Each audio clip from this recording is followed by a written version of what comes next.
So guys, share ko lang sa inyo, baka ma-encounter nyo yung aalis kayo tapos start nyo yung sasakyan, ayaw umi-start.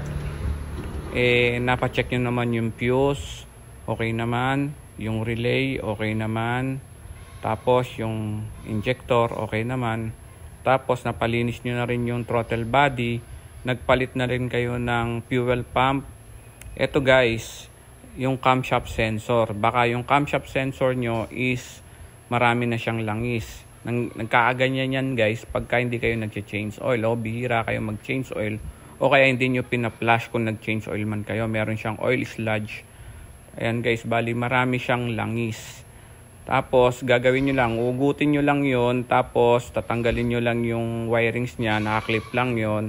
Tapos yan, bubugahan nyo lang ng carb cleaner o kaya kahit anong cleaner o kaya basahan. Kung wala kayong carb cleaner, basta aalisin nyo lang yung langis na nakabalot doon. Palabasin nyo yung parang metal nya. Tapos yun guys, start na. Ganun lang kadali. Na-share ko lang guys, sana i-share nyo rin. Bye bye.